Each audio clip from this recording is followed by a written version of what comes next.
There we go. That's a senior moment there. So this we meeting called virtual as well, Professor Bismarck? I'm sorry? This meeting, will it be virtual as well? I'm sorry, I missed that, please. Oh, the Jackson Hole meeting, is it going to be like virtual? Can anybody access it? No, not that I know of, but I can double check, but I know that it's exclusive. It's not virtual, it's only invite only, because if something is taken out of context, the market can run with it, but it is an invite only. I mean, you do get snapshots and maybe the after press release or what they discuss, but yes, great. If I do find out, I'll definitely put in the link somewhere and send it out to everyone. So we call it the Jackson Hole. So when you hear the word Jackson Hole, think of the Federal Reserve having a geek party. The geek party simply means that they're talking about what we talk about in this class, and they get super excited. They actually dress up. It's a big deal, right? It's like the Oscars for economists. Tapering, they're talking about it right now. What is tapering when you've been hearing about it in the news? What's tapering? Sounds like wiretapping. I like that. I like that. Wiretapping. Okay. Not quite, but appreciate the insert. Tapering. It has to do with slowing something down. What are they trying to slow down? Inflation? Inflation, good. So we talked about that last week, right? So it's a stimulus tool that the Federal Reserve uses, because remember, the Federal Reserve is a central bank, right, that buys bonds and government debt to try to stimulate the economy. Obviously, we just had a pandemic. So when you hear the word tapering, it's a hint that the economy is actually starting to overheat in the context of creating a massive job, interest rates, and they want to literally take their foot off the brake. That's the term that they like to use to stop the stimulus, right? So the Federal Reserve pumps money into the economy to keep its circulation. When we use the word circulation, we like to use the word velocity of the economy. You've heard, and I'm going to be real stereotypical for a moment, just to kind of draw this point home a little bit. You know, there's certain ethnic groups, right? And please, I say that with sensitivity is the first thing that can come. I'm not trying to offend anyone. I'm just trying to make a point. Within the Jewish community, right? Many people say the Jewish community is very, very wealthy. And if you look at other ethnic groups, it could be the Asians, African Americans, so forth, Latino, X, Y, you name it. How come those communities are not very wealthy? And when it comes to money circulation, the inter-rate of that notion, we call that tapering or the velocity of money. If you ever want to see an ethnic group, right, build wealth, they keep the money within themselves. So the money circulates within the community. So let's say, for example, the lawyer goes to that same person of that ethnic group, that accountant, and so that money never leaves the community. They build the wealth within. Now, this is not a platform to say if it's good or bad. I'm just trying to give you a visual example, right, of what tapering looks like and with velocity. So the power of money is called velocity. When money moves around, it has strength. When we hoard it at the top 2%, that's when it becomes a problem. I'm a conservative. I'm not a big fan of trickle-down economics. It doesn't work. It's voodoo economics. If Reagan was still alive today, it does not work, right? Money actually works when it gets into the average people's hands and it circulates around the economy. Geopolitical tensions, what's happening around the world right now? What's the big issue happening around the world right now? The whole world had okay, what happened? What happened? And I'm gonna link it to why it's important to business. What happened? The US pulled out and the Taliban took over. Anybody in the service here? Anybody served? Okay, I want to give you a shout out. Some historical context. Who went there before we went there? What country went there before Russia. we got? Thank you, Susan. Russia. We have spent nearly, if you wanted to aggregate, let's say $2 trillion on this war for 20 years. And what got us in there? I'm going to build something. What got us there? Why did we go to Afghanistan? 9/11, right? We're about to celebrate anniversary very soon. So when 9/11 happened, it stopped. What happened to the market with 9/11? Crashed. It crashed. Ladies and gentlemen, it was a ghost town. It was uncertainty was the key word. Now, why do we believe why today Joe Biden and the G7 had a meeting? Why is the whole world so fixated on Afghanistan not becoming another breeding ground for the Al-Qaedas of the world, ISIS, Al-Shabaab, Boko Haram, so all these terrorist groups around? Why? And it's going to link to business in a moment. Why? They don't want the economy to crash again. Yeah. Ladies and gentlemen, we are so insulated, true or false? True. We can't ignore what's happening in Afghanistan to say it's not our issue anymore. Let's bring our troops. I believe in withdrawal, full disclosure, as a military man, but we have to be responsible to not leave it as a breeding ground because it can cause uncertainty in the market. That's what we call geopolitical tension. Does that make sense? And then last one on this one. Have you heard of the word proxy war? I use that last term. What's proxy? What's a proxy? Anybody remember? Like okay. I'm sorry, Kyle, say that again. Like a proxy is just like someone doing something instead of you, like a substitute almost. Exactly, right? So in the context of business, we say that a proxy vote, proxy fight, so I can buy your stocks, ownership, and I can go to the boardroom and fight on your behalf as a proxy. Same thing in geopolitical tension. What are the two? I say with sensitivity again, ladies and gentlemen, I got to watch my word because I'm being recorded and people can take things out of context. What are two foes in the world? If you look at the world order, what are the top three countries that were at each other? The United States, China, Russia, and America. Thank you very much. I didn't make it up. I think we are on a consensus that Russia, China, and the US. I'm not saying all the other countries are not important, but they're fighting a proxy war around geopolitical tension. If we leave Afghanistan, Russia would love to come back. China would love to come back.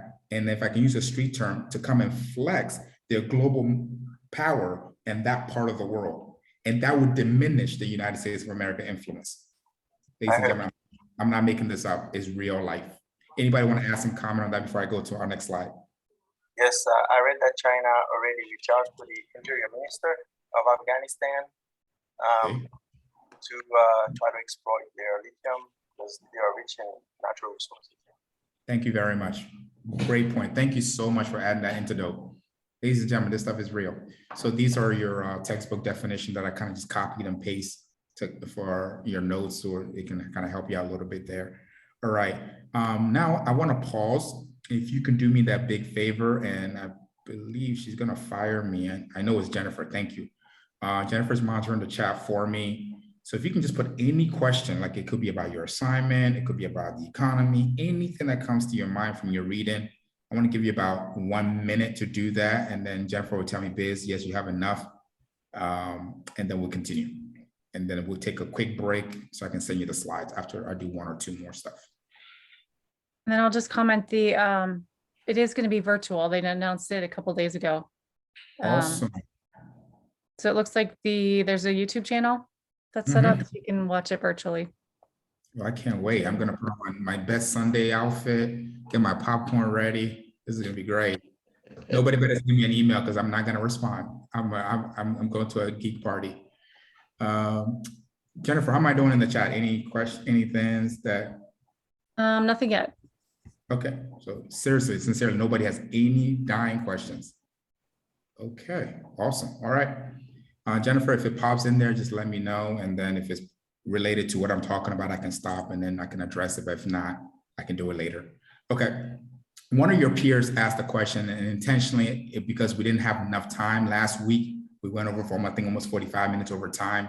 I indulge you for that. So thank you so much. So I had it in my notes, but I didn't cover it.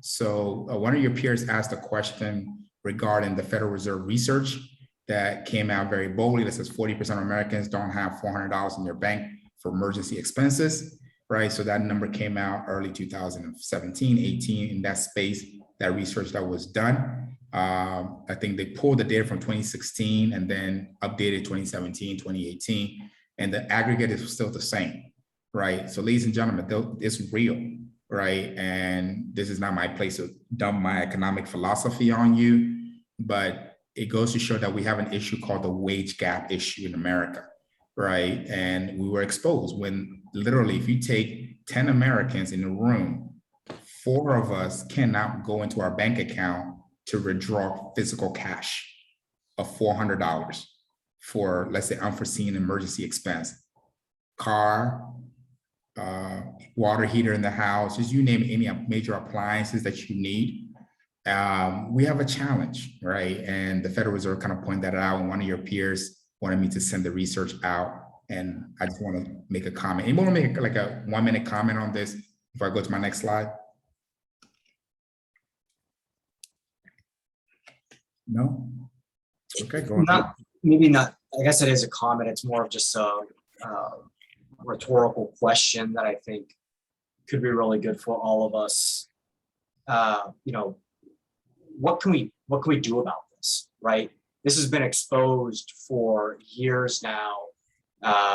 Even more recently, I mean, if you Google anything with the stock market these days, you're going to see stuff about short selling and Gary Gensler coming in and heading up the SEC and people stepping down, this and that. But people are very, very aware of this situation. Maybe not everybody in our class, but the powers that be that control these situations are very aware. But it seems like we often spin in circles. So about what to do about this, right? We've tried trickle down economics for 30 years, 40 years, and it's not really produced viable results. So it'll just be interesting to see what evolves over the next decade, I think, because this certainly isn't sustainable the way that it is. Wow, that's an amazing comment, and I'm lost for words. Anybody can help our classmate out. What can we do? I mean, you're a future leader. I mean, you're a leader now, but just when you're in position of massive influence, what can we do? Policymakers or business community.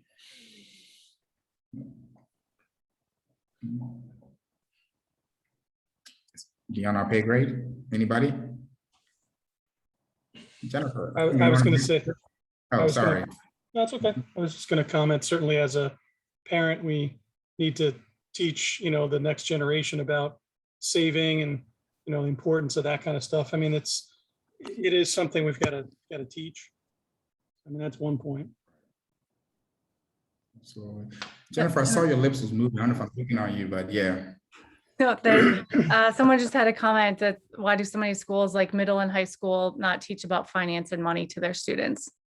Which is that's what we call life skills, right? I don't know about you guys. I say this sincerely. I've never been on a date before and somebody wants to know about Shakespeare. Right? I've never been to a job interview. They're asking me about some of the things that I learned in school, right? It's about life skills, right? Are you punctual? Are you honest? Are you sincere? Do you know how to balance your checkbook? Are you responsible? We failed, right? So you got to understand the genesis of American educational structure. Right. I asked a lot of my students in the past, like, why do we get up during the summer? Many of them couldn't really wrap their mind around. So just a quick trivia. Why do we traditionally get off during the summer? Anybody know the historical context of that? It was for the farmers. Thank you. Who was that? Brittany. Brittany, that's exactly it, right? We were an agricultural domicile economy. So the children got off of school and went to help their parents and their significant others on the farm. When was the last time a child went farming? I mean, we're a service-driven economy now, depending on where you live in the part of the country. So we got to go back to the basics. I don't have the answer. I'm just looking for words up in the air. But you guys are all smart. I think we all can put our head together and figure out in our own space what we can do to contribute to that part. Now, from an economic side of it, so we can, jump. I couldn't resist, right? From an economic perspective. Ladies and gentlemen, look at this, for example. I am not picking on the top 1%. If you're one of them here, that's not the point of this slide. If you're one of the top 1%, please, I give you my account number, wire me something, please, and I'll say whatever you want me to say, right? I don't mind.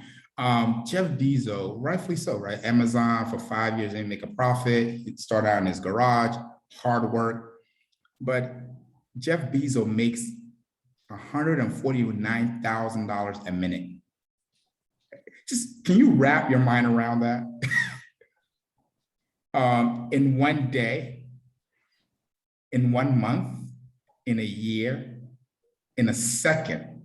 So if Jeff Bezos walking down the street, this is what I love to use as illustration, and he sees a $100 bill on the floor, it's not worth his time to pick up a $100 bill on the floor. If it was me, I'd be like diving on the floor to figure out, okay, how quickly can I pick this up? Okay, and then look at these major corporations. They don't pay any fair tax. There's 55 companies, top companies don't pay a single dime in taxes. And we have offshore hoarding. That's part of this challenge, right? When the top balance sheet, like Frank was talking about, equity, the stock market is looking phenomenal. The S&P today broke another record. So my clients are doing great, but how's Main Street doing, right? We're selling shares quickly for our balance sheet to look very, very healthy at the expense of the workers. I love when Joe Biden, I'm not giving you any political stripes here, he made a phrase that Wall Street didn't build America, Main Street did. That's a fact. That is not an ideological talk. That's a fact. That's why I'm in so support of this infrastructure bill, because that's what makes America great when we start working again. With our hands, with our brains, when we start building stuff, that's who we are, we're builders. But the fact that I make $5,000 from the stock market today because I'm moving stocks around, I'm sorry, ladies and gentlemen, that's not real wealth. It doesn't trickle down to the balance sheet of the companies. They don't even barely see the money. All right, so let me jump off of that, please. What solution? I'm not running for any political office for full disclosure. I think we have to have a conversation around generational wealth. And I think somebody made a statement around educating our young children, right? Every single child born in America, regardless of where you are, should have a seed fund. $500 put in your name. When you're hit 18, tap into it. You can use it for a down payment on community college. If the free doesn't go through, start a business, go to trade school, but you can't use it to buy a new car. That would change the conversation around wealth. The fair wage conversation needs to be had with small business. I'm sick and tired of hearing small businesses paying people $9 an hour. It's not fair. I understand that you're employing someone, but it's not living wage, right? It's slavery wage. They can't do nothing with it. They want to work on 2 jobs just to make ends meet. That's not fair. That's not the America that I know. So you can work 1 job at a small business, but there should be a stimulus that matches that. So it could be $15, it could be $30 an hour, but you as a small business owner, you pay 15, and the federal government pays 15. Keep going. That makes more sense to me. Close the corporate loopholes. There's too many loopholes where companies can keep their money offshore. And then last but not least, I'm a strong proponent on this. Every single student loan should be forgiven under the premise of you serving your country, period. If you serve your country in Peace Corps, the Reserve, Teach for America, you name it, it's forgiven. That will solve this problem of the wage gap. Let me stop there, please. Everybody put your emails in the chat and rock and roll on milestone number 2. All right, so I'm gonna send you my notes and then the samples, and then we'll come back. So I have exactly 30 after, so 35, I'm gonna hop back on. Okay, please put your emails in the chat for me. And then the next thing, you're gonna check your email. If you give me a few minutes, we'll come back. That's just something I wanted to ask before. Yeah, I'm being very rude. Before we jump off, any questions or any feedback, comments, agree or disagree with what I just said?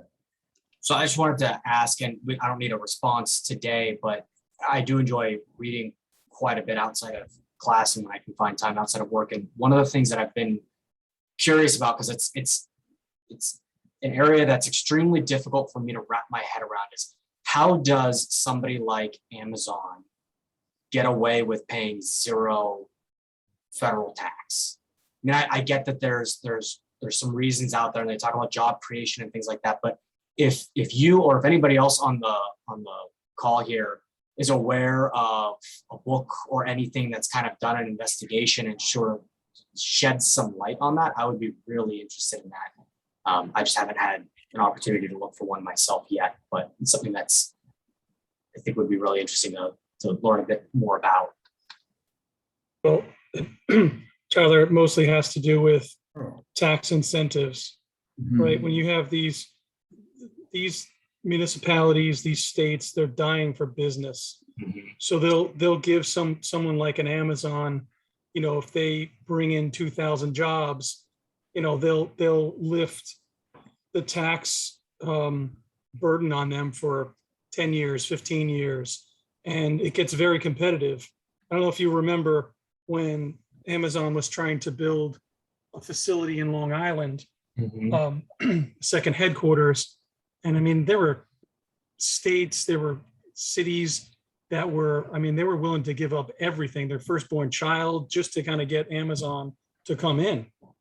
So that's part of the problem, is that they're literally giving stuff away for years to just get the jobs. And so I can wrap my head around a state level and local municipalities and things like that. I can wrap my head around that a little bit more because I understand, and part of me believes in enough of job creation at like a state and lower level.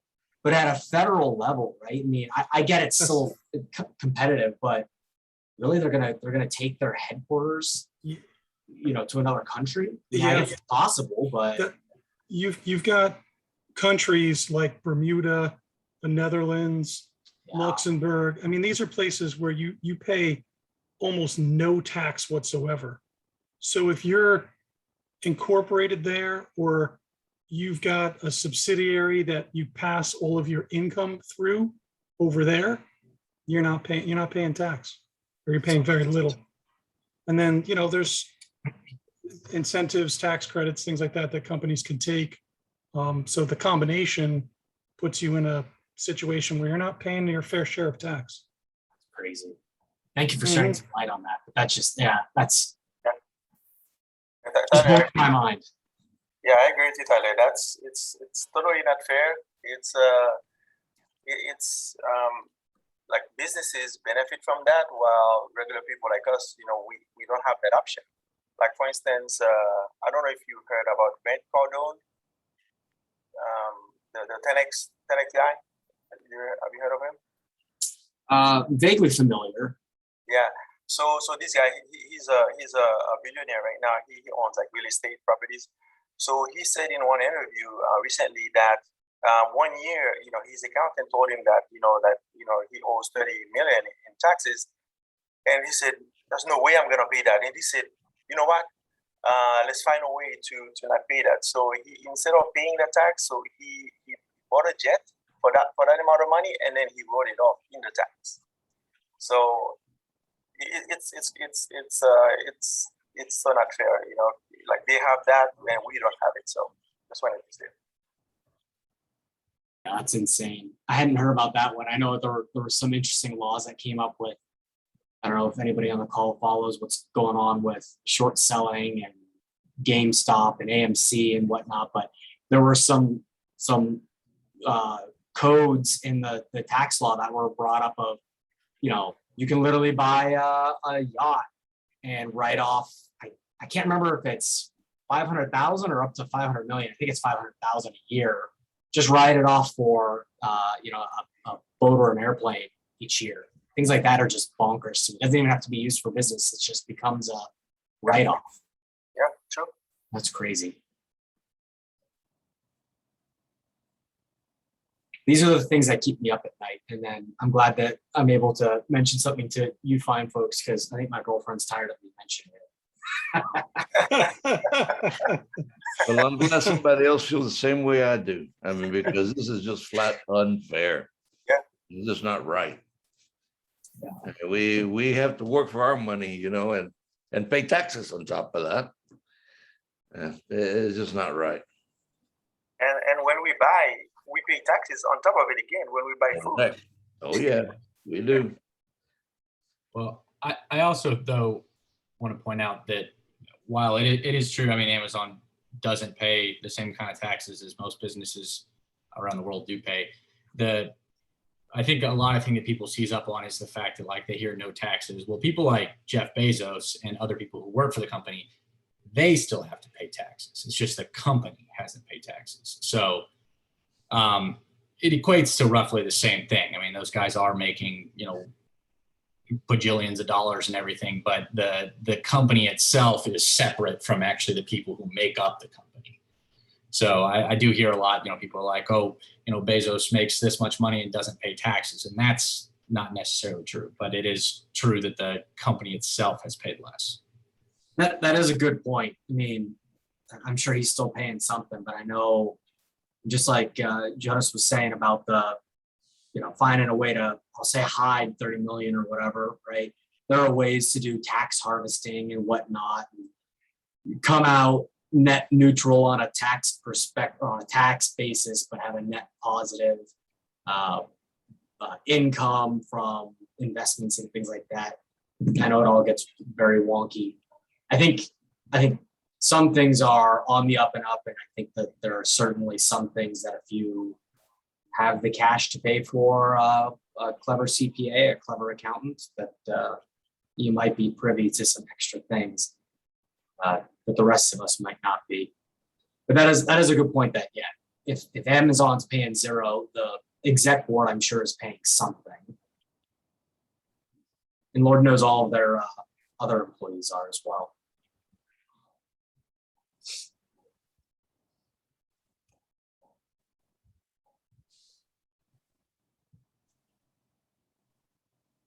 Oh, don't stop talking, please. I'm enjoying this. Please continue your conversation. I'll go out to my garage and grab my my soapbox. Stand up in front of everybody. Wonderful, wonderful. If you get a moment, you can check your email, but definitely this is a conversation worth coming back to. So many great points were made. I was taking notes myself, so this is definitely, many of you guys were very passionate regarding the core issues of the tax code structure, and then looking at tax holidays, and then figuring out the e-commerce platforms of the world where innovation is always ahead of regulators. That's one of the huge other problem, right? If we don't understand, we don't know how to tax it. And I say that with sensitivity. So look at the behavior of marijuana, right? And then Bitcoin, right? And then in between that was e-commerce. So this is just a challenge. What the IRS is always having is they're 2 steps behind, right? You create tax laws, and then there's enough pork barrels in there and loopholes in there that companies come out paying absolutely nothing. So I'm just stalling time to make sure that you guys have gotten it, and then I would just want to start again. But then if we want to pick this back again, we could definitely pick it up during your Q&A. Okay, so Jennifer, I know you say you have to run, so. I should be good until, I'm good till 8, I think. Okay, wonderful, wonderful, okay. So do I have a consensus that we've gotten it so far, or I still need to go back off and send it to other people? I got it. Got the email. I got it. Good to go. Okay, good. So, okay, wonderful. All right, so I'm gonna get back into the slide. Great conversation, everyone. I was absorbing it. I hope I don't want to cut it off, but we're off our time a little bit. So we're on milestone number 2. This week you have no papers coming in. It's just gonna be a discussion post on some investment analysis, pretty cool. But then milestone number 2, we're gonna start off looking at risk. And risk is extremely relative. So what I've done is just kind of broke you the components, all of the components to go along with it. So the first component, we're talking about what are the company's most significant internal risk, right? So internal, something that they can control, opportunities related to the project. How might that affect their financial estimates? And then for this milestone, you're gonna need you're gonna need a major handout. You're gonna have to pull your projections that we did, right? So your 2-year base and then your 3-year historical that you just manipulated out. You're gonna need that document. So every single time they make a reference to financial estimates, that's what they're talking about, what you have already created. How will you address them and support your response with specific examples? So examples, I'm gonna give you an example. If I'm writing your paper, this is where I would start. Again, I'm just giving you a broad, very, very broad framework to work with. It's not absolute, right? You're a genius in your own right. So this is just something to get you started because the content can take you in so many directions. So I will start off my paper with a header, internal risk, and then give a broad definition of what internal risk is. And I use the word broad because there's elements of internal risk. Then identify 5 to 7 key internal risk opportunities. And I have them for you in the next slide coming up, right? Identify them. What are they in particular to your expansion project? When you're done with that, how may they impact the financial estimates, right? So provide some hypotheticals, right? If you want to exaggerate, give me a hyperbole, you can do that, all right? If this internal risk happens this way, this is how it may impact my operations, my expenses, my revenue. So therefore, I can see that you have understood the quantitative part of your analysis and into your qualitative component of internal risk. So if you're thinking about internal risk, what are they? I'm glad you said that. Let me make my screen a little bit bigger, then I'm going to lose everyone. We're not talking about Jeff Bezos. Okay, so internal risk, right? What are the elements and the factors that I said on this slide right here? Okay, what are the key factors that make up internal risk? Policy and procedure, what we call about that internal control, that it's an internal risk. Contracting, relationship with vendors, that's an internal risk. Financial reporting, I get super excited when I see this part in your internal paper.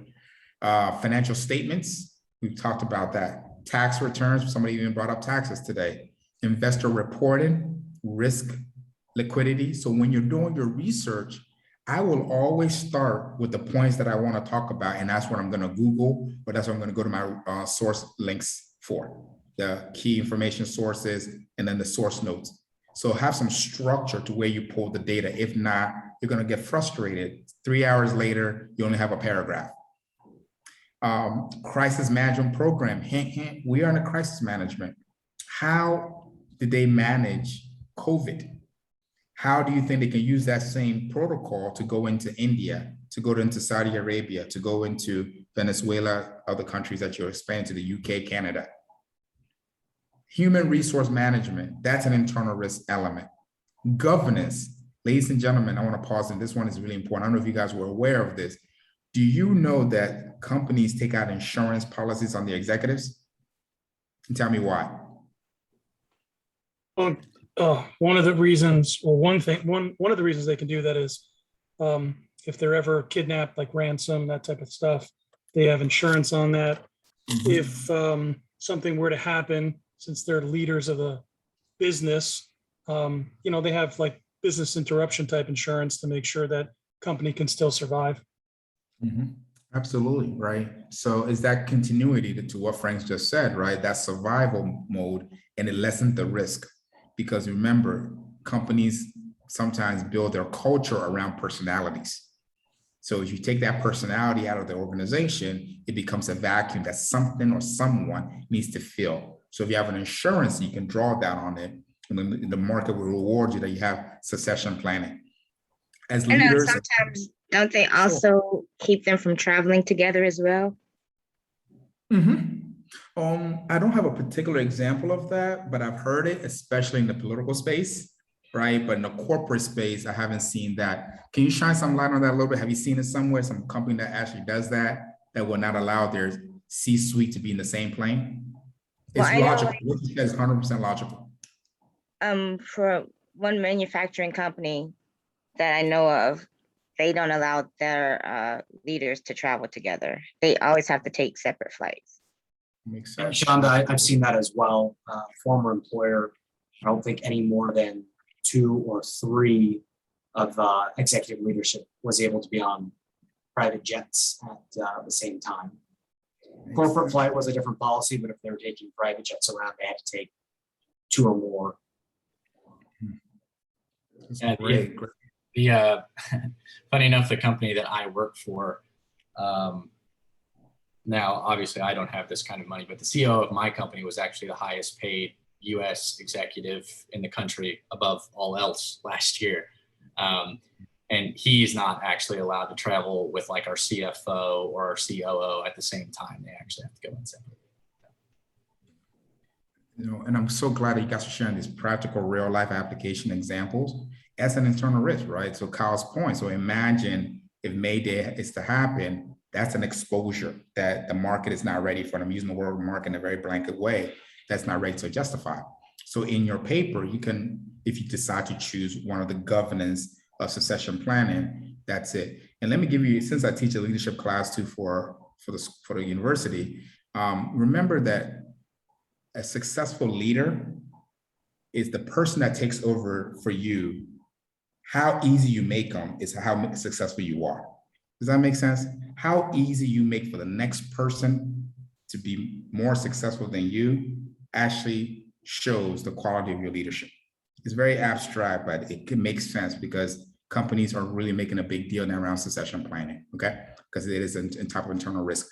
Clinical practices, right? Evidence-based, the quality, IT. So obviously we all can agree with what's happening with cybersecurity, ransomware, and so forth. So IT is an internal exposure. And then document management, right? So some companies now shredding everything, making sure that nothing is being exposed.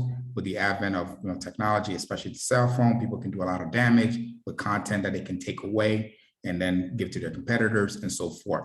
So these are the elements of internal risk. And pick a few of them. You don't have to do all of them. Just pick the ones that you can actually get research and data points from and then go away. And then look on the right-hand side. In the US, when companies literally have to file for their reports, we use the GAAP standard. And it dawned on me about 2 semesters ago, one of your peers was like, they never understood that, they never were aware that other countries had different standards. So ladies and gentlemen, yes. So one of the key internal risks, if I can just kind of bridge the conversation you guys were having, so I was kind of smiling when I saw this slide, is that, ladies and gentlemen, one of the major exposure that many companies can get away with is depend on how they report their financials, right? So if you're in the US, you have GAAP, generally accepted accounting principles.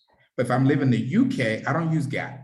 And GAAP also has different standards that has to be reported, right? And then also think about if I have, from using the Security Exchange Commission platform accounting bullet points, it has different ones. So remember, reason I'm showing you with this, right? You're expanding globally. So if you want to talk about some internal controls and you're going to be using GAAP, that's an exposure of your understanding. Does that make sense? Because you can't talk about using their financials in Saudi Arabia, the way they report, and then bring it back to the US. It doesn't work. So anybody want to comment on the 3 different types of reporting structure that we have if you have an account, if you're an accountant lover? It's more for the accountants.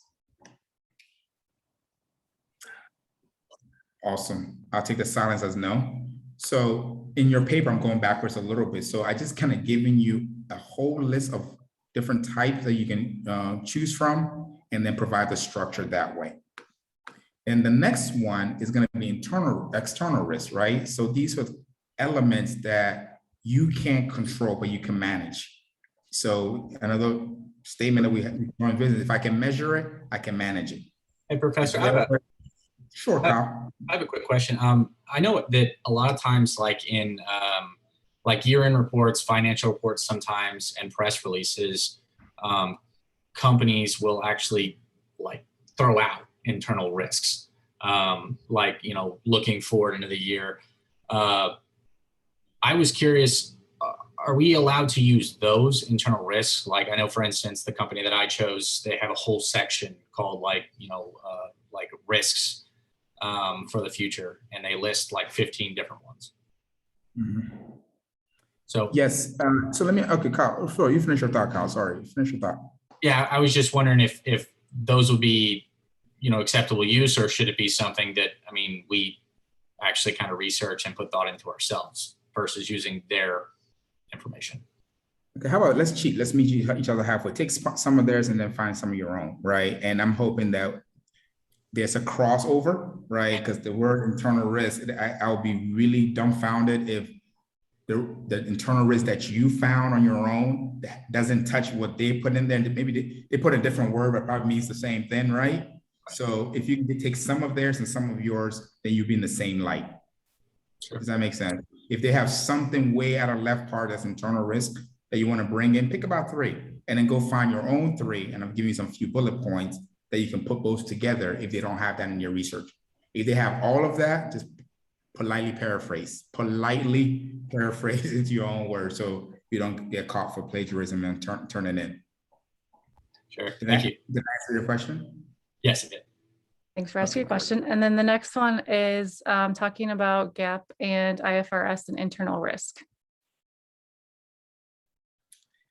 I'm sorry, I'm sorry, I missed it. Was there a question or I'm sorry? Yep. One of the questions in the chat is talking about GAAP and IFRS and internal risk. Mm-hmm. Okay. So what's the difference between the two? It just says it's talking about GAAP. I don't know Okay. if they want to So, add more to the question. Not really sure. If I can take a stab at it, if the person that asked the question want to clarify, that'd be great, but I can take a stab. So in the area of internal risk, right, to kind of also piggyback on what Kyle was saying, companies have different way of reporting their internal risk, right? We can't all lie that human resources is not an internal risk. You can't put that as external. It just doesn't make sense. Governance, it falls under IT, it falls under document management, it falls under. But now the reporting of your financial reporting is where the systems link. So if I'm looking at financial reporting, that 3rd tab on the left-hand side, financial statement, tax return, cost reports, investor reporting, risk, credit risk, liquidity risk, depending on the type of reporting that I'm doing, that's a huge exposure of internal risk analysis. Because if I understand what IFRS is, then I can understand your financial reporting better. But if I have no idea, I'm exposed. So those are the 3 different things that you can put under financial reporting to kind of give you some buffer into your writing. So therefore you understand the 3 different types depending on where you are, because we are going global. So I thought it would be a very good idea to understand that not everyone uses GAAP. And the reason why, because again, US, we do things differently. Europe, they do things differently. But if you're not careful, it could be a risk factor if you don't understand how they report the financials, because they're in compliance with their regulatory, right? And you may not be in compliance. External risk. So what are some of the elements of external risk, right? How would you address significant qualitative, remember we're back to that word again, risk outside the company that might affect the project success, your success that they can't control too much, but they can mitigate or hedge against that. Give specific examples. How might the culture, that's what I like, or the politics in that targeted country affect the proposed investment financial success? So when you hear the word culture and politics, use this compound word that we already addressed, geopolitical tension, right? Some parts of the world, I don't know if you're aware of that, if you're having a business meeting and somebody gives you their business card and you look at it directly, it's an insult. It means that you're sizing their position based on how you respond. If you're out to a business dinner, we're talking about etiquette now, culturally etiquette. You're out to a business dinner and you actually leave food on your plate, it's an insult. There are some countries that they kiss 3 times on their cheek. If you don't understand that, it's not culturally aligned. So now the question here is, how would that impact your financials? The way you have to move that conversation to, right, will be more around the area of regulatory regime change, things that are ad hoc. So the government wakes up tomorrow, they have a new policy. Oh my God, it's because it's cultural. I'm using this as a silly example. There are some countries where they have a holiday because the president wants to.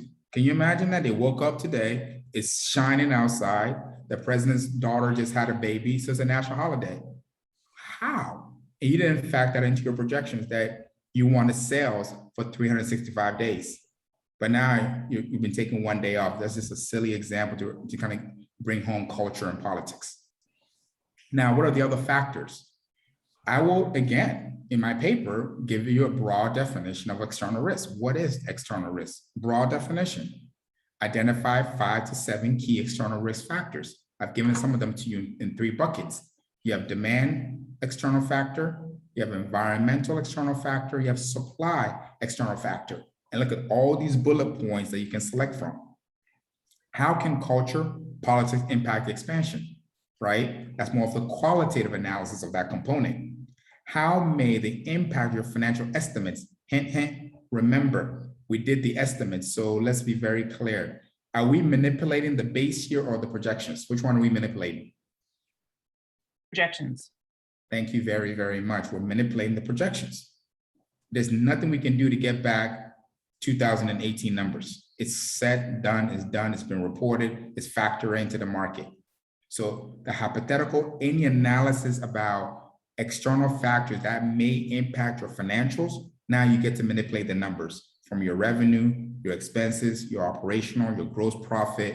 You can play with those numbers. Any percentage that's reasonable to say if there's a shock in our system. There was a strike, there was a duty, there was a quota, okay? There's regulatory changes. Now we have to pay more taxes. Where's that going to show up? Okay, now our price has to increase. Our expenses, something happen to our expenses. And then provide possible remedies for those solutions, right? Just how would you solve that? Maybe hire a lobbyist, right? A lobbyist in that country to fight on your behalf. Bring in someone from that company. See, I'm giving you an external factor real quick.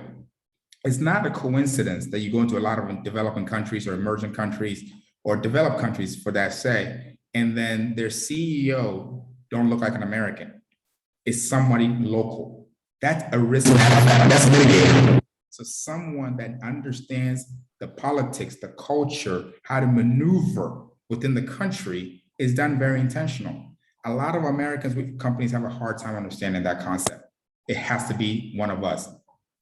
It's a problem, right? I'm not saying the head has to be a non-American, but you have to have as diverse as possible coalition fighting on for your business behalf to mitigate some of your risk. Because again, we don't know that country very well. Any questions on external risk and the factors?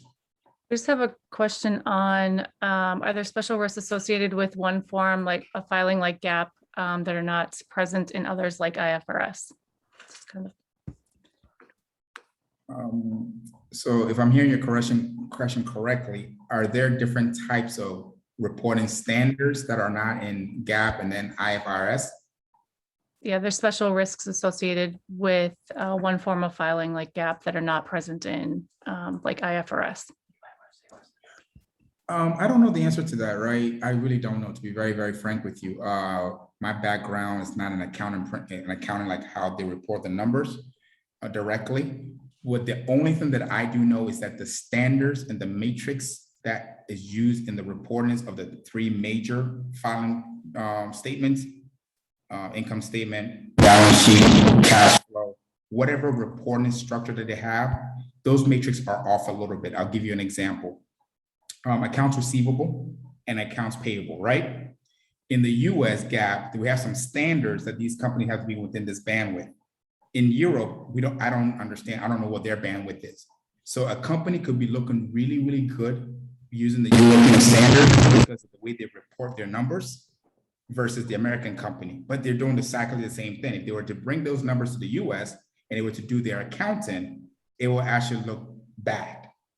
I don't know if I answered your question that way. So I don't know exactly the itemized item, but it shows how they report the numbers are different from depending on if you're using IFRS or the US GAAP. It's the reporting of the numbers.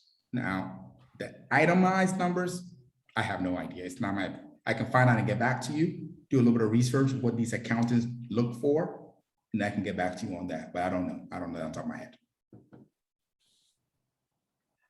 Does anybody know what those line items are? So say, for example, if you have an income statement, if you're using the IFRS, what are the standards? Anybody know?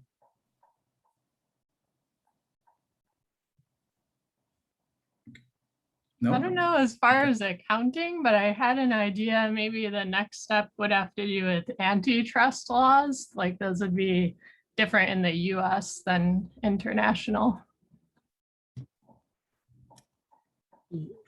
For the most part, the two standards are generally the same. And there's actually a whole convergence where the IFRS governing body and the FASB, which is the, you know, the GAAP standards, tried to align themselves together more on like revenue recognition, like leasing, things like that. So where there might have been differences before, there's less differences now. It's more on IFRS is a little more gray area, if you want to call it that, whereas GAAP is a little bit more structured. So it's sort of just how you interpret, you know, whatever it is that you're working on. You get a little bit more gray area in the IFRS world than you do in the GAAP world. But, you know, as far as like specific things, it's so, what's the word I'm looking for? So very, very nuanced that it, generally speaking, there aren't that many differences. You're not going to find that many. Right, right. Just to add on to what Frank has just said, I sent a note to one of my colleagues real quickly. I cheated, so I hope I'm forgiven for that. And one of the things that they were just highlighted to me said, like, okay, just to tell you one of the core differences, right? And it just kind of made me remember something also, is the way we depreciate, right, your assets, okay? So we have our own term of, because it's linked to our tax structure, how you can depreciate some of your assets. That's one factor where we cannot superimpose depreciation bylaws on the European standard. So depending on the line item, right, and then your country laws, that is also is reported differently because these are standards that companies have to abide by within their spreadsheets. So that's one of the things that my colleague just said. Okay, it's the key. One of the key differences is obviously asset depreciation, because in the long scheme of things, it makes a big impact on your balance sheet, how and what you determine to depreciate, not to depreciate. Okay, awesome. I hope it helps, but please Google it. Right, Google's our best friend. But if it's not, I can always go back and do more research on that. But if anyone as an accountant, they can answer that better than I can. All right. Good. Any questions on external factors? Going once. All right. Good. And then this next one, many of you should be smiling because you've already done it. You've done this one already. You should be literally smiling because this is one of the hardest components of your paper, but you've already knocked it out. If you remember, we went through this alternative financial scenarios, the 20% up and down. We're going to cover that in a moment. But when we're talking about the financial matrix measurements, the 3 has come up. And then I feel like I'm a prophet now going to church. I did tell you guys that in one of your papers, you're going to be responsible for what do the internal, if that's right, if that's even proper English, what do the net present value, internal rate of return, and payback values based on your scenario and sales variation scenarios above imply on the proposed investment. Have we calculated all those 3 before? Yes. Yes. Forget about the random buy, right? Random buy was a different Harvard case study. So you actually have the entire calculation done of this.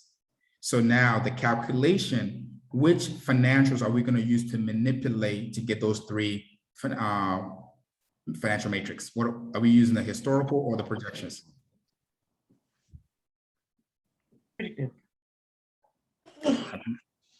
I think I heard somebody say projections, right? Correct. Okay, and then the last sentence says, okay, be sure to explain how the time value of money, we talked about that, right? The time value of money, we're going to peg that against the net present value, okay, affects your calculations and your analysis. So if I'm in your paper, this is what I would do in your paper. Introduce the parameters you use to discuss the sensitivity of your financial projections in 2 scenarios. What are the sensitivities?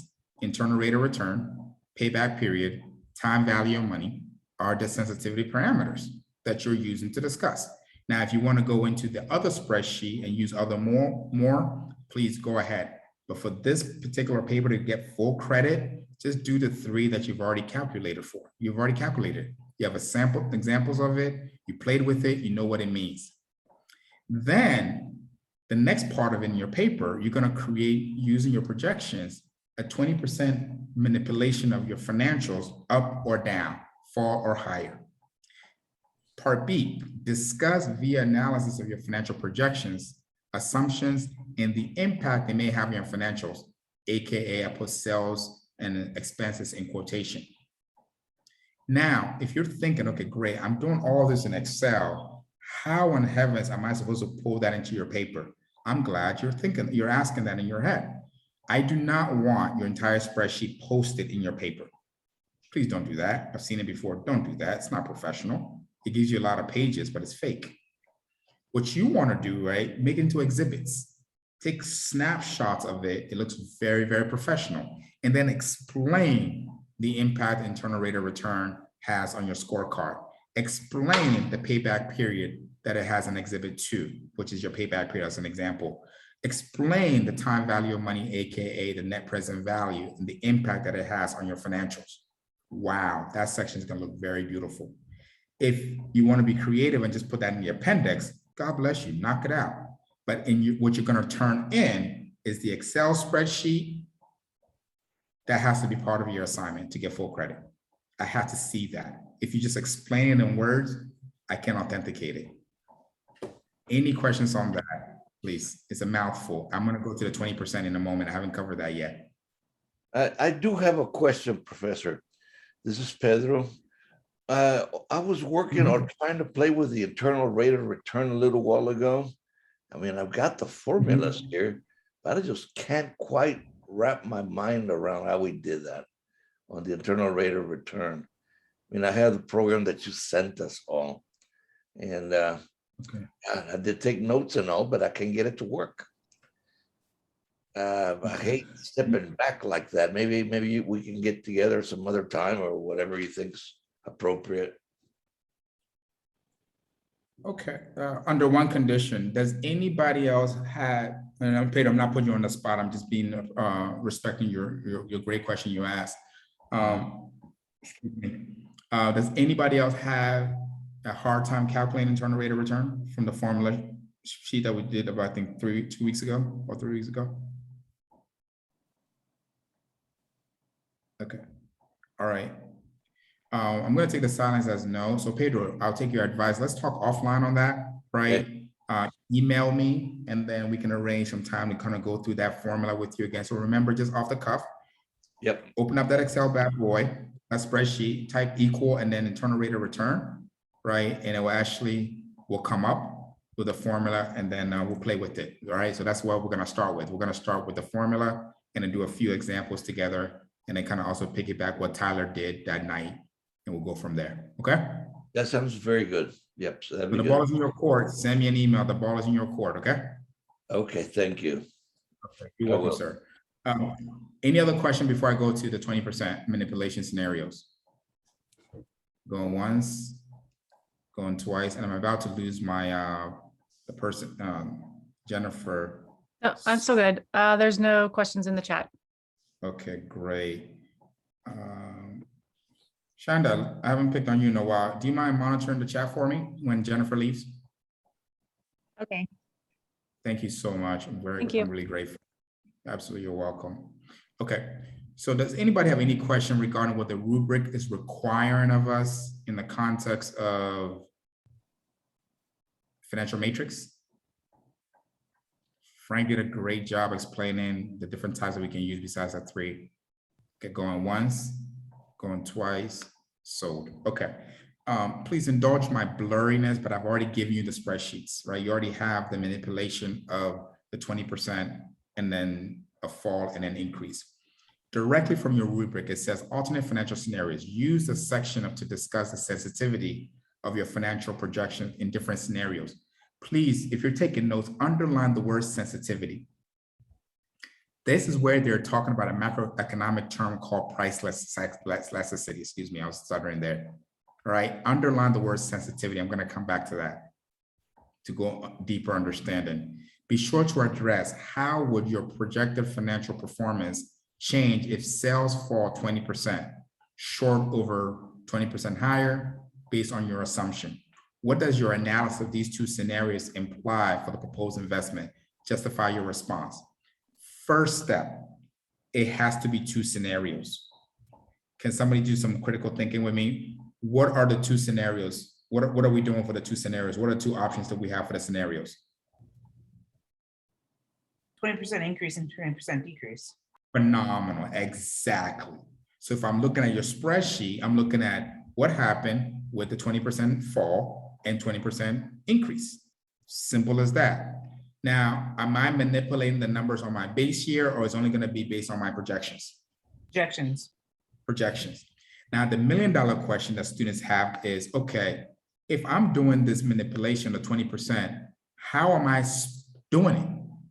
Do I give 20% to year 2021? Okay. Do I give 20% to year 2022? Okay. What happens to expenses? What happens to my gross sale? Remember why it was very important when you first did the exercise that it had to be formula driven? This is the reason why. Because if you change one number, it should change everything. Does that make sense? Because the spreadsheets are linked. Your cells are linked. So this is what the assignment is asking you to do for 20% fall and 20% increase. Spread your projection over your number, spread your projection numbers. I'm sorry, right? The spread should be over your projection numbers. 20% spread across revenue and expenses. Now, I'm gonna kind of pick myself for a moment. Here's what I wanted you to get a good understanding. If you choose to spread it across revenue, across maybe 5%, 10%, and then another 5% somewhere, you are in line. But what I didn't like about the rubric too much is, it sounds rhetorical. Ladies and gentlemen, if my revenue increases by 20% in one bulk year, what's gonna happen? What else is gonna change? Expenses. Can somebody defend that, please? Because I agree with you. Can you defend that? Because some people will be like, no, no, no, no. Tell me the rationale why. Something else. Well, in order for you to make money, you actually have to spend money. Yeah. But then we can, yeah, I agree with that premise exactly. But then somebody can say what we call, what's a stress test? Or what's a stress, when you hear the word stress test? It's like try different scenarios to figure out if it holds water. Okay, if it holds water, right? Just to kind of pull the rubber band, right? To see if you can stand the test of time and during good times, or even during bad times, right? We heard that in the banking sector, the economies, people going through stress tests. So if you don't want to touch expenses, justify with a stress analysis, where's the capacity of your company? Are they at full capacity? So maybe if there's some lapse, so maybe you have 10 employees and they're very idle. So yeah, it makes sense that I'm not gonna hire anybody to justify my spending, my projections increasing 20%. Explain it, you're out. But if you can't explain it, cut it across, right? Spread the 20% across. Now I can't tell you make it homogeneous, like 10, 1, 5, 5, 5, 5. That's very lazy. I say that very politely. Right, but put some intuitive around it so you can explain your assumptions why in 2022 it increased by 10%, right? Then expenses increased by 3%. Okay, that makes sense. Or expenses was 5% and then also revenue increased by 5%. You want to make it linear? Fine, knock yourself out. But there should be a behavior change in the revenue and expenses, my humble opinion. But you can stick to the top line, but explain why nothing happened to revenue expenses. Then you're covered. Can I ask a question? So the 20% is over the 3 years, correct? Correct. Got it. But just to follow up, so can you mix it up? Can you do 5, 5, 10, 10? Can you do 5, 5, and 10? Yeah. Can you do 3, 7, and then 10? Yes. You can choose how you spread it across. Got it. Good. And then insert financials into the paper. So this is what you would do. You will cut and paste or screenshot For those that are really good in Excel, like Tyler, figure out how you can make it look real fancy. And then you can insert that into your paper and then displaying the impact that it has on your projections. That's what we were looking for in that session. Any questions, please? Okay. You guys were mighty quiet on me tonight. Okay, going once, going twice, sold. All right, thank you so much. All right, we're gonna close it out really soon. So now we're talking about macroeconomics, right? So ladies and gentlemen, it's rhetorical, but can somebody explain to me in their own words the major difference between macroeconomics and then microeconomics? Macro deals with the larger issue like government and society, and like the interest rate, the things that the government set. Yeah. Thank you so much. Anybody want to add anything else to that, please? Okay. So let me just be silly for a moment. So with the Jackson Hole meeting that's coming up, what are they going to be discussing? Microeconomics or macroeconomics? Macroeconomics. Macro. What topics are they going to be talking about? That's going to be the centerpiece of the conversations. What topics? Inflation. That's one. Interest Okay, rates. that's one. Interest rate, that's one. That's two. Right? So they're talking about, yeah, inflation, interest rate, employment, GDP, aggregate demand, the capacity of the economy, looking at different type of index, right? The producer index, the consumer index, all right, manufacturer index, and so forth, the aggregate of the economy. They're not gonna touch microeconomics, very rare, maybe unless they have a case study conversation to, like, let's say the Philadelphia Fed or the Boston Fed or the San Francisco Fed, then they can talk directly to their market. Those examples are directly to Philadelphia, is directed to, let's say, Boston or Seattle, okay? But the whole entire Jerome Powell will have a conversation with top economists around macroeconomics. Reason I'm stressing that is that, ladies and gentlemen, in your paper, we're done. We're not having a conversation around macroeconomics. From now to the end of your term, you're going to see this topic every single paper now. So we wanted to drill into your head very politely what the difference is and how you can get data from. So directly from the rubric, assess the macroeconomic factors that might affect decisions about the proposed investment. Support your response with specific examples. For example, how competitive is the market you're entering? How elastic, if you're taking notes, underline the word elastic, is the price of your product or service? So my job today is I want to explain till I'm blue in my face, if that's possible, what are these core factors? And then you can go out and do your research. So if you're thinking about me telling you exactly what to write for price elasticity, then I'm doing the thinking for you. That's very dangerous. But if I can empower you to understand what it is, and then when you see in your research, then you get what we call the aha moment. That makes sense now. That's what elasticity is. That's better knowledge than regurgitating. So the factors that you want to discuss in the macroeconomic session is what we call price elasticity. I will explain that in great detail. Supply of good, individual market, individual consumer behavior, market, and then that's the first block.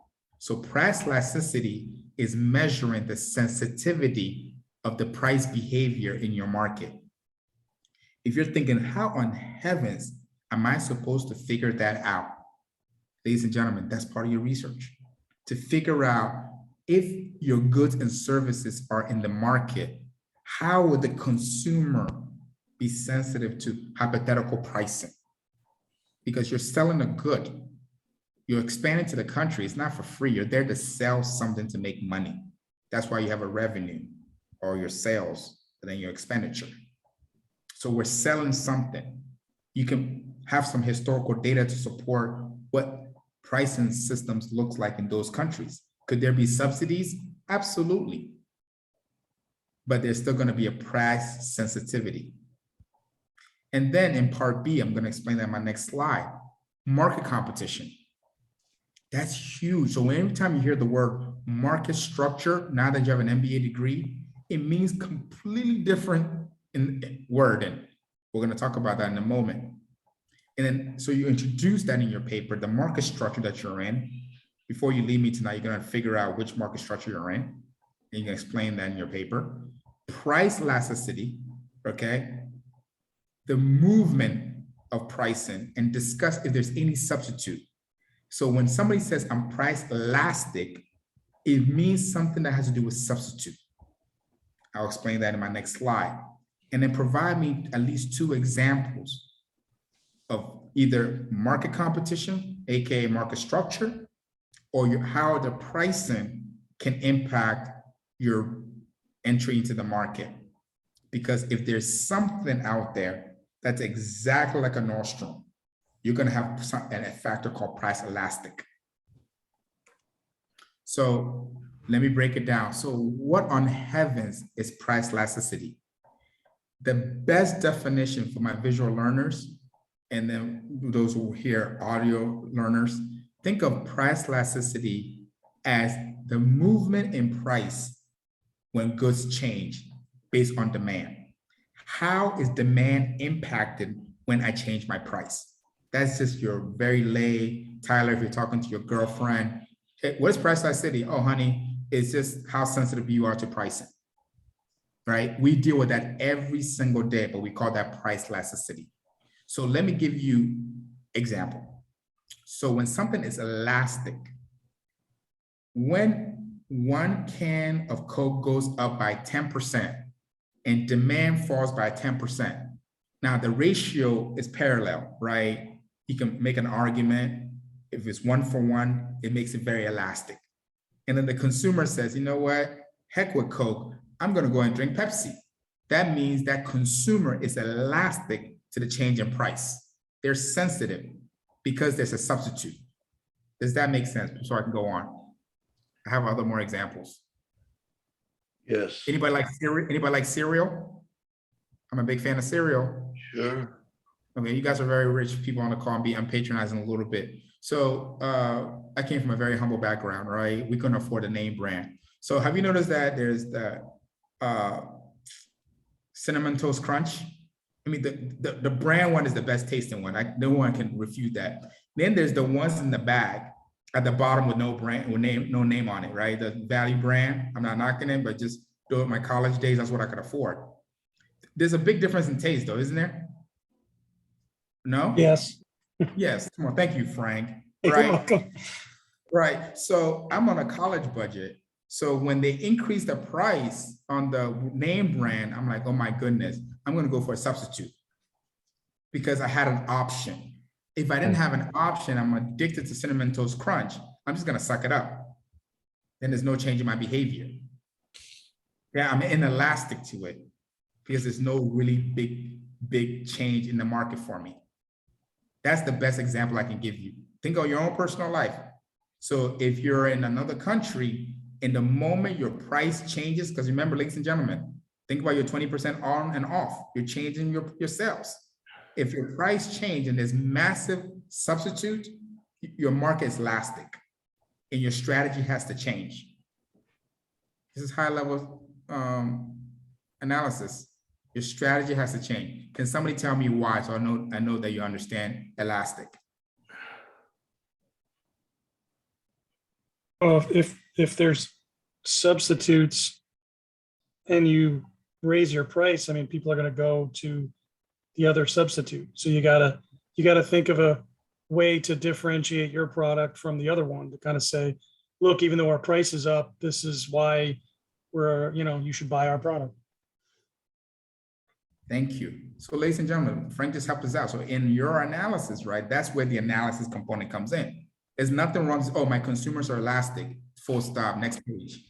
No, what behaviors are you going to institute in there to give them a value proposition, right? Even though we are more expensive, this is the value that we bring to the market. Okay? There's so many soft drinks out there. Sure. The first one is they're asking, do they need to touch on all parts of A through D, or just a couple of the points to discuss? To answer your question directly, yes, you want to touch all A through D to get full credit. because what I just did, I just abstracted the entire rubric part and broke it down into phases. Okay, and the second question is, what did you mean of behavior change in revenue and expenses? So repeat that question again, please. It says, what did you mean of behavior change in revenue and expenses? Okay, so behavior change means that it's actually going up and down, right? So when the consumer changed their behavior, A, they didn't buy more of your goods because they have a better substitute. Something is going to happen to revenue. Definitely revenue is going to fall, right? Simple as that. Something is going to happen to your expenses. So now maybe you might have to ramp up more resources to get that customer back. So there's going to be a change in the behavior on the top two lines. Okay. So when we talk about elasticity, we put them in three categories. Either we're elastic, or we're inelastic, or we're very elastic. So inelastic is the behavior when 1 carton of milk rises by 10%, demand hardly changes because there's no other substitute. Now, I'm using the Latin word parabacillibus, right? I know there's different grades of milk out there, but for this exercise, just flow with me, indicating that there's something that you need and you want, right? And guess what? Even if they increase the price, your demand for your behavior doesn't change too much. Now, can somebody give me one practical example that all of us on this call is a victim to? What is the industry? Monopoly. So what is it? Gasoline. Gasoline. Okay, I can run with that. It's energy. What happened? When there is monopoly. Okay, monopoly. So no, tell me an industry like a automobile, education, or food. Which industry that they're literally having a field day because they know demand is inelastic? Food. Food. I have alternatives. I can grow my own food. I can go generic. I can. Education. Education. Yes. Ladies and gentlemen, yes, yes, yes. Education has increased by 400%. We pay because somebody told us that we need degrees to move up to our next ladder of success. Education, colleges are some of the most inefficient organizations I've ever met in my life. Facts. I mean, I don't know how long you guys have been in school, but I have never seen a university that their prices for learning has gone down tremendously. You tell me, I mean, of course, you get some haircuts off, but what university, you know, that your children, you went to and you pay $15,000 a year, now your kids are going to go to the same university and they're paying $10,000. Parabacillibus, I mean, take away scholarship, we're not talking about that. It's always going up and we're still patronizing it. True or false? True. Yeah. My $2, I'm scared for them right now because if their dad has $130,000 in student loan debt, what is their going to look like? Right? So it's only increasing. Now you have to be very prudent, saving for it, scholarships, you know, different options, maybe going to community college for 2 years, transferring. Those are different ways, but prices are always going up. So education is inelastic. So if you overseas, right, if you tell me that your price in this session is inelastic, support it. Maybe there's no other business in that space in that country. So you have you have pricing power. So you're inelastic. Okay. So very elastic. When a spa treatment rise by 10%, demand drops by 20%, right? So very inelastic. Well, you know what? I can go without. Okay. Is your product in that country, is that such an essential or is it non-essential? That word is being thrown around a lot, right? You have to defend that. So in your session, your paper, when you're talking about price elasticity, it has 3 components. I get super excited when you can tell me the difference between all those 3 and which one impacts you. That, ladies and gentlemen, do not downplay the intellect if you can do that. And I know each and one of you can do that because you're so brilliant. You can do that. All right, you have the notes in front of you. Just think it through a little bit. You got it. All right, a few more examples and we're done. I'm just trying to drive it home a little bit. So 5 examples of elastic goods, right? So what's elastic again? What's elastic? From When Alternative. Demand will drop as price goes up. okay, and because of what's the key S word? Substitutes. That's it, right? So now we got elastic goods, right? So elastic goods, when price goes up, I'm gonna give you the, please, I'm being silly, it's getting a little late for me. I'm gonna give you the middle finger and say, I have other options, sayonara, have a very good day. On a more professional note, you have substitutes, you have options. You're the consumer, right? You're the micro side of the economy. Your behavior, your price determinants, your demand determinant, your supply determinants determine your shift in your behavior. Those are the behaviors that drive elastic goods. And then what's inelastic goods? What's inelastic? when there are no substitutes and demand hardly changes with supply, Yeah, with price. Right. And can we all agree in principle? I'm again, parabet syllabus now, right? I'm losing my connection. Can you guys still hear me? Yes. yeah, we can. Okay, sorry about that. Okay, my sound, I'm losing my internet connection. So we all can agree in principle that for some people, number 4 is a must-have, right? Number 5, we talked about that. Somebody talked about gas, electricity, right? We don't have that much option. If I'm in Richmond, Virginia, right? So if Dominion increases with all parabet syllabus, increase their electricity, I just suck it up and keep moving, right? If I go to the pump and it's 5 cents higher, I can't say, ExxonMobil, I'm not driving today. They're like, okay, then walk, right? It's that simple. I'll have to pay, okay? If you want to get a job, move on. I'm sorry, go ahead. Someone want to say something. No, sorry, I thought there was a pause there. I didn't mean to interrupt you, but I was going to ask, does the lens with which you view some of these, can that impact whether you determine something is elastic or inelastic? So cigarettes, for example, on the last slide, right? Whether you consider vaping or not, there was a question, I think, in the chat, which made me think of this.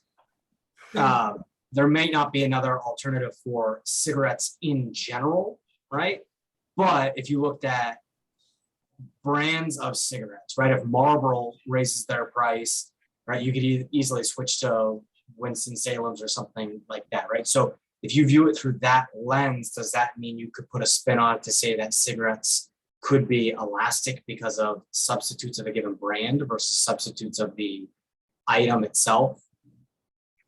Or no? No, that's a hard no for me, and somebody can challenge that because it's the behavior of the consumer, right? Okay. It's cigarettes has a different, it's a consumer good. Don't get me wrong, there are substitutes.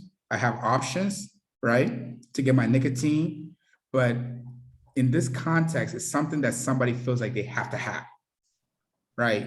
So if you look at the bottom one, life-saving medication, I'm sorry, I have to have that, right? I have no other option, right? We don't live in Canada, okay?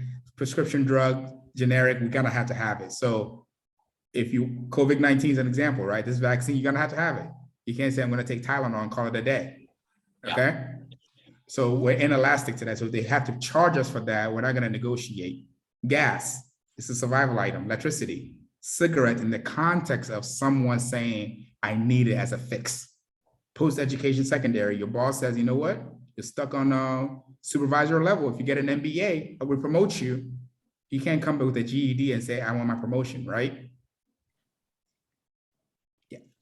Yeah, I mean, I guess the other thing to say as well is when you think about cigarettes, right? You know, in some places they're up to like $15 a pack and people are still smoking them. So if it was not a necessity for them, they would go to a different alternative, right? But the fact that there's still people buying cartons of cigarettes at $150 a carton means that, you know, it's a necessity. Absolutely. In that context, excellent. And then now I'm gonna pick on you There's guys. another question. Sure.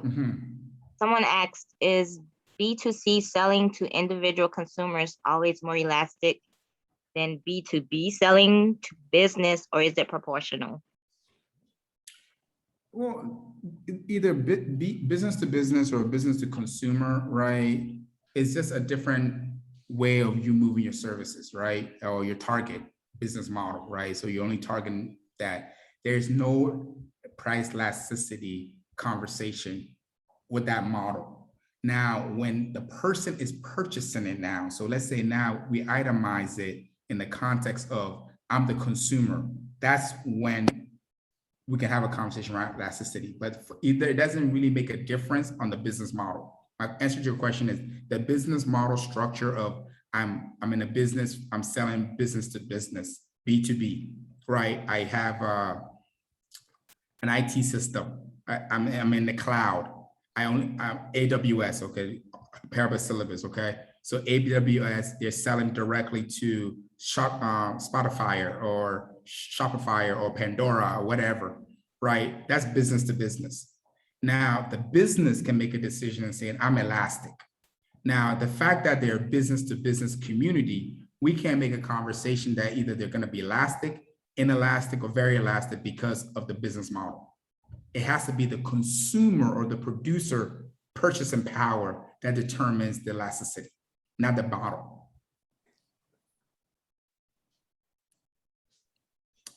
I hope it helped.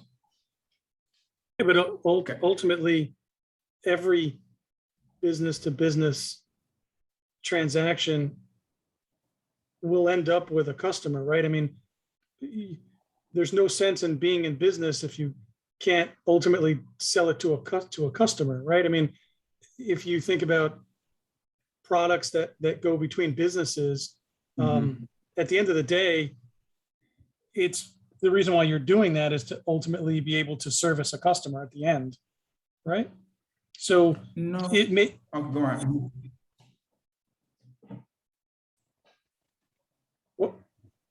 I'm sorry. Did you comment? Yeah. I wanted to clarify something for everyone. It's very, very important to distinguish between. Can I pick on Disney for a moment, Frank, just to drum this home? Okay. So Disney has different entities, right? So they have the ABC. They own ABC. So they have the streaming services. They have their studios, and then they have whatever thing else they have a carnival, a cruise ship. So they have a business structure where they can buy services business to business, where they only sell directly to a business. Stay with me. And that business doesn't have an end consumer, doesn't. Now, if you give me those services and what I do with it, that doesn't fall under the B2B conversation. Now, my business model is B2C. So let's say, for example, I'm a reseller of Disney Plus. So I go to Disney and Disney says, look, Bismarck and Frank, we're in a business together. We're business partners and we buy your streaming service so we can go and sell to Pedro and Tyler. When Disney is dealing with me, Frank, you and I, they're only dealing with us from the lens of business to business. The pricing structure is only from business to business. Now, the moment we buy the bulk of streaming service accounts to resell to Tyler and Pedro, now our business structure has become business to consumer. So the models are completely different until your business structure is dealing with the consumer directly. They can still have a conversation around elasticity. That doesn't mean business to business are not impacted by elasticity. Now it's the producer to producer conversation. The producer is not having a conversation with their consumer. Disney doesn't care. They could be sensitive. That's a key word. Please reduce my streaming charges so I can better sell it to my consumer. But that's not their drive. Their drive is not the B2C.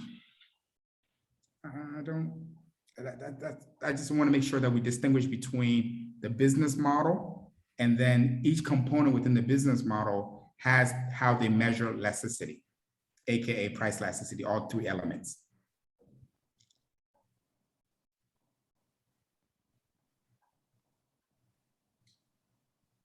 Okay.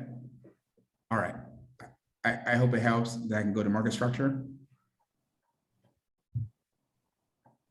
Okay. All right, so I'm just stalling for words because I want to make sure that we're on the same page. Okay, so market structure. When you hear this market structure, if you go back to your rubric, it says right here, provide, or if you want to use that term, how does it impact in the market? So how competitive is the market that you're entering? So when you hear the market in this context, we're not talking about typical definition of market, buyer and a seller, okay? We're talking about market structure because market structure is a function of macroeconomics, okay? So the market structure, it has major pillars. Let's use the 3 or the 4 major pillars. Perfect competition, monopoly competition, which you can put / duopoly, which makes 2, oligopoly, and then monopoly. Each one of your business that you're expanding into, you can actually put them into these market structure depending on the type of business that you're doing, the industry that you're in. So let's say perfect competition, right? Big number of small companies in this space, right? All the companies manufacturing standard products, they're quite similar. Companies are free to enter and leave. So there's no major barrier of entry, all right? So when we say availability of information is very flat, right? So nobody's hoarding information that it gives them an extra edge in the industry. So the best example that you can always remember perfect competition for, think of fast food, right? McDonald's, Burger King, Wendy's, they're all in the same business. They're just having the fries a little bit different. Their burgers are a little bit different. They're what we call perfect competition. Then there are different tiers of fast food. You have the Chick-fil-A's of the world, the Chipotle of the world, right? The Panera Bread of the world. They're still fast, but they're not McDonald's kind of fast, right? There's not a major barrier into it unless you get into franchise and conversation. That's perfect competition. Then monopoly, right? Monopolies are literally monopoly competition, or I like to use the word literally duopolies, right? Where big numbers of small companies, again, differentiated goods, no boundaries to enter into the market. So there's no major limitations, right? But then each part of them have some limitations, right? Of information that makes them unique. Cosmetics, perfumes, shoes, clothing, because they can differentiate. So let's give you an example. Anybody familiar with Supreme? Nobody wears Supreme? No? Has anybody ever heard of Supreme, first and foremost? Super expensive, but yes. Yes, I've heard it. I've heard it. Okay, so what makes them so unique? They're in the clothing business. What makes them so unique? The name. The name, okay, so they have a good, strong brand name recognition. What did they do? How did these guys become multi-billionaires? Their business model. Influencers. Influencers, okay. Somebody else said something, I missed it.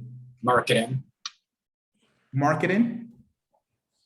How do they market their goods? What do they play with?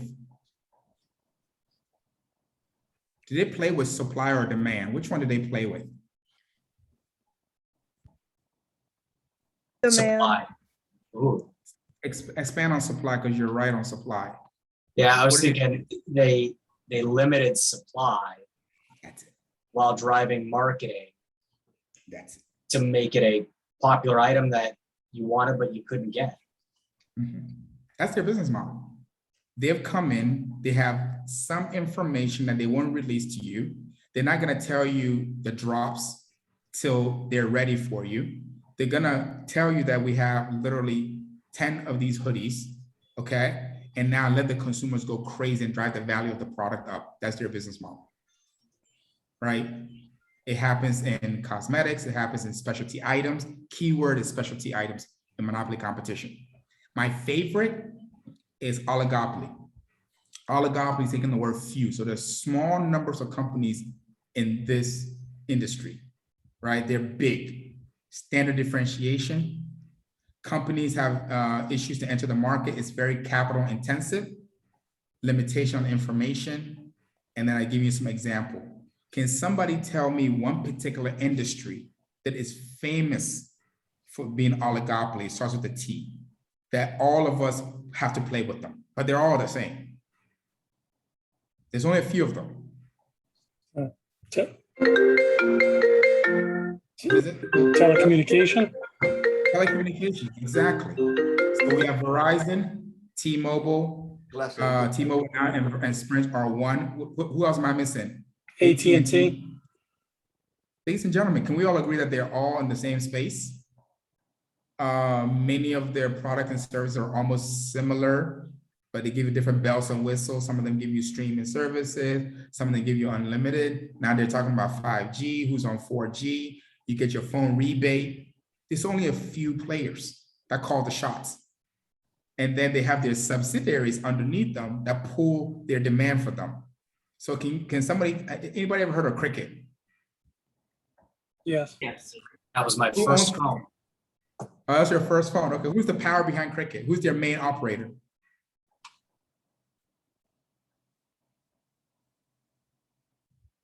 No idea. Okay, what about track phone? Okay, so I think Cricket is AT&T, right? And who's it for T-Mobile? T-Mobile has another company that pushes their tower for them.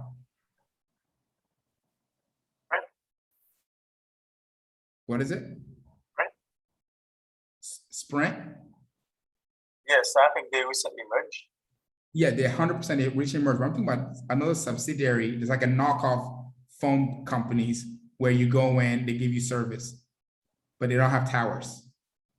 Track phone. So track phone is one. And then there's another one, and I'm just drawing a blank on it. It's in the Virginia area. Once you say the name, it will just ring a bell. Something mobile. Boost? Is it? Yes, thank you very much. Boost Mobile, right? Look who's powered by them. Okay, these are oligopolies. They own the industry, and then they don't create it direct because they're going to be regulated, but they find subsidiaries to go and sell their units for them. Okay, if you go to Walmart, I think it's Family Mobile for Walmart. There's a whole network that Walmart is not in the telecom business, but they get some royalties off of that. So we call that oligopoly. And then the famous one that many of us are very familiar with is monopolies, right? And then we can break parentheses duopolies, making two. So it's one company, unique product without any substitution, solid boundary of entry, right? It's blocked for that particular reason. That's what makes it a monopoly. Limitation of information, they're not going to share. And it's on the right-hand side. What industry is famous for being a monopoly? What industries? Energy. Energy for sure. Yeah, and can somebody tell me the rationale why? Somebody just didn't wake up and say energy and water should not be monopolies. Well, they're basic necessities. So to have multiple companies providing that could be, hard to regulate, or I guess it's hard to keep track of. So if you've got one company that's doing it, you can keep track of them. Okay, I like that track word, but give me a word that starts with an E. The key thing is it makes them more what? Well, Would it be exclusive? What about exclusive? No, quite, but it makes them more efficient, right, to deliver the service. So imagine your municipality where you are, imagine there's 17 different water companies. It's not efficient, right? Because it's very capital intensive. It has to be subsidized, right? There's so much of the earth that we can really dig. And then energy is the same thing, right? That's why, depending on where you are, they get regulated, but you don't, from where, I don't know, I could be wrong. From where I live, we only have one major energy company, Dominion. That's where we all get our power from, Dominion. Virginia doesn't have 6 power producers because of efficiency. Monopoly is supposed to drive efficiency for the consumer. Now, price margin is a different conversation. So let me link that to you for your paper. So now you have to determine which is the market structure your business is in and explain the behavior in the columns that I've just given you, right? What are the information that is exposed to it? How many players are in this space? What are the characteristics that helps you be an oligopoly in this country? What are the conditions of the entry? Is it extremely expensive to set up a Nordstrom? Is it expensive to set up an LS? Right? You talk about those buckets. That's where I will put those buckets. All right, we're done. We're done. I'm way over my time as always. If this slide helps anyone, if I had the time, I was going to play a little game with it, but I don't, right? If you look at these companies on the left-hand side, if you really want to dig to the next level of understanding, figure out these companies, which market structure you're going to put them in. It will help a lot. It'll help you understand that a little bit. So if you take perfect competition, just for interest of time, anybody call it out, perfect competition. Looking at the logos, what would you put in there for perfect competition? Colgate. Colgate, okay. Anybody else? McDonald's. Walmart. Yeah, thank you. McDonald's jumps out so hard at me. Somebody else said something too. Walmart. Walmart, yeah. Well, I don't know. I don't know if I would put Walmart under perfect competition. Is there a lot of Walmarts around? Like their footprint? Oh, yes. Yeah. So what, anybody here familiar with Kmart? Has anybody on this call ever been to a Kmart? Do they even Yes. exist? I have. Yeah. Who took over from Kmart? Sears. Sears, right? Now they're in big trouble, okay? One more. Which company here can we make into a monopoly, a pure-fledged monopoly? NASA. NASA, okay. Because it United makes sense States. a little bit, right? Which one? The Postal Service. Yes, thank you. That's a very good one, right? So that we call it quasi. What makes it a quasi? It's supposed to be a quasi entity. Because it's government regulated. Government regulated, government has their hand in it. Also, it's supposed to be self-sufficient, charge and trying to have their own balance sheet. But we know that some of the challenges that they've been having recently, but they still have political interference there. Okay, I like the word so much, oligopoly. Which firms would you put into as an oligopoly? Pepsi, I'm sorry? Pepsi, Yeah, I agree with you. Yep, I definitely put Pepsi. Walmart. Then Walmart. Yep, because it's just a few key players, right, that are just dominating this sector. Okay, ladies and gentlemen, I'm done. I took a lot of your time tonight again, as always, but I really hope there's something that was said that kind of gave you more clarity on all the rubric structure.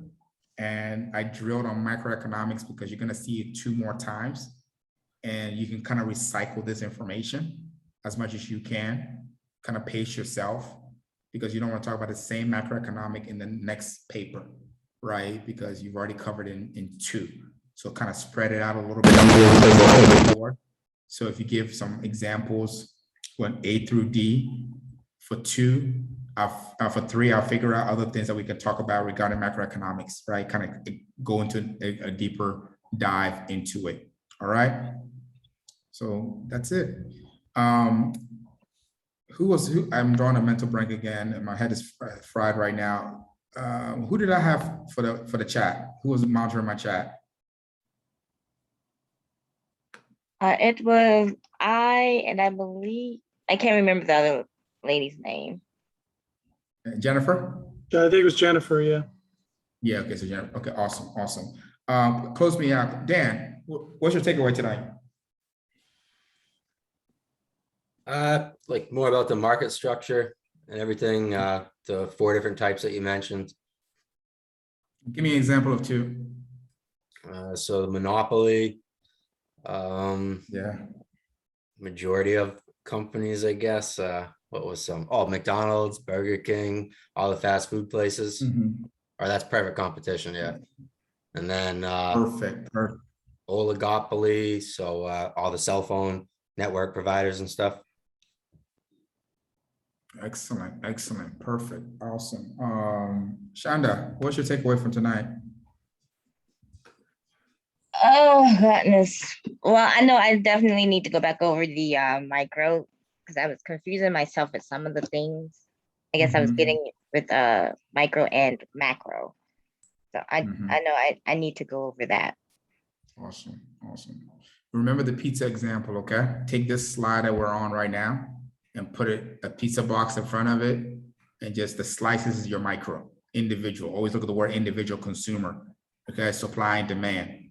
Macro, just think about the big stuff, right? The whole box of pizza, GDP, inflation, employment, things that Joe Biden will talk about. Okay, that's macro. Start from basic, and then you dive deep into price elasticity, market competition, aka market structure, and so forth. Okay. Excellent. Stephanie?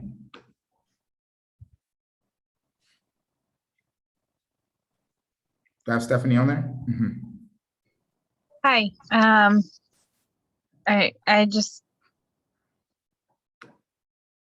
I don't exactly know what to say.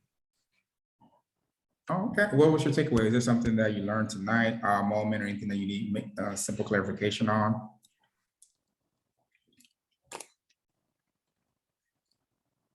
I understood everything today, and I guess my takeaway is that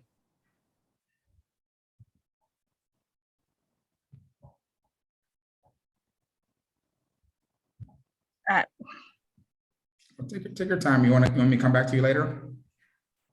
Sure. Awesome. Thank you so much. Susan, what's your takeaway? I think you really drove home the price elasticity for me, so that helped quite a bit. So what are some of the elements of the price elasticity? Those three major ones that you give me one, I'll be happy. Elastic, which is where if the price goes up, the demand would actually decrease. And then inelastic, where it doesn't matter what the price is, it's needed, so it won't change. And then the very elastic, where it will change remarkably depending even on a low decrease, because it's really not needed. Exactly. What's a good example of industry that's inelastic, like something that we don't care if they change the price, we're still going to consume it? Gasoline. Yes, we need it, right? Excellent.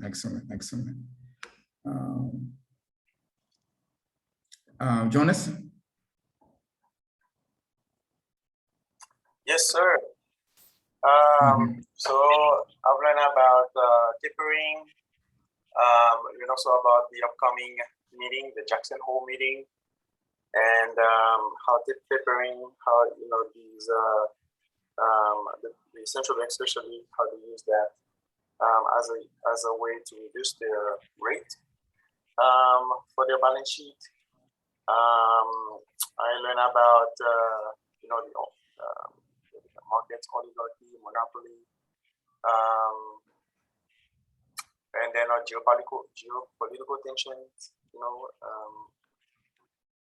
Learn more about that, and and then the pizza slice, how micro considers the one slice, and then macroeconomic look at the bigger picture, such as the upcoming $3.5 trillion infrastructure bill that it is now introduced to the House of Representatives.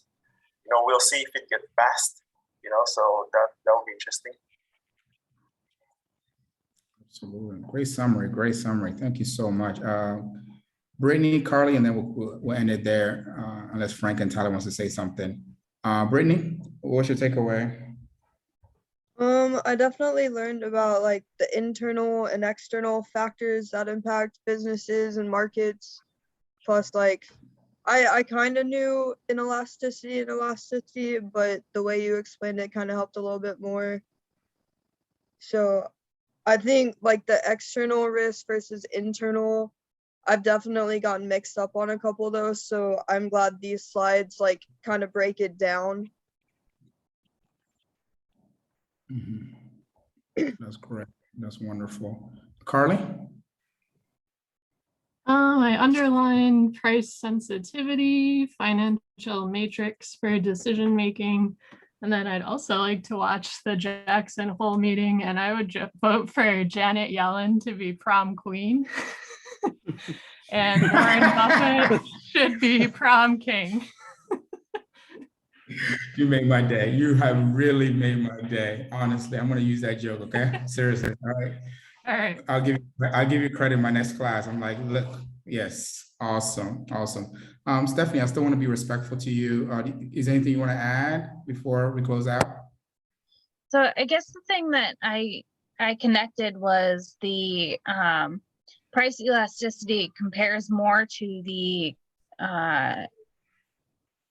perfect competition, and then price inelasticity compares more to monopolies, kind of, and not entirely, not specifically exactly, but it's a lot more comparative when you compare those two types of items. That's brilliant. Everybody see what Steph just did? That's brilliant, right? How she was able to pull two concepts and then merge them together and see how the behaviors cut across. So when somebody is talking about price elasticity, she made a clear argument that inelastic behavior has a function. Stephanie, I know you probably said it better than I'm saying it right now, but has a direct behavior to the monopoly space because there's no other substitute. So if Dominion Energy decides to increase their price by 10%, I'm stuck because there's no viable substitute. That's inelastic behavior based on the type of market structure. That's powerful. Good analysis there. Good connection. Very, very impressive. Frank and Tyler, you guys want to say anything before we close out? No, just great discussion this class. Yeah. Absolutely. I think everyone hit on all the points, right? Price elasticity, internal, external risks. I think it was kind of all covered, so nothing more to add. Good, good. Chantel, I didn't hear much from you today. How are you? She said she's having microphone issues, but she said her takeaways were the Jackson Hole meeting, geopolitical tensions as a microeconomic factor, and she says she wonders how price elasticity works for nonprofits like WWF that doesn't necessarily sell products and their services are more for animals. Right. I'm saying for a reason because, when we're dealing with nonprofits, right, their mandate is completely different from for-profit ventures, which is to maximize profit. Nonprofit are to maximize social good, right? So I think that has a different play around the consumer behavior because we're not driven by that incentive, right? Which is the bottom line. Now, if you want to donate to the Red Cross, you want to donate to Big Brother. Now, if they propose a service and it's one thing to be moved by compassion to give $10 to solve a problem, a hurricane fund, right? But then if Red Cross is demanding $1,000 from each one of us, we'd be like, whoa, right? That's going to change my pricing sensitivity to want to give. So we can make an argument for that if it has to do with the emotional connection to the contribution. But for business, this is driven by the bottom line. That's the main difference. Great.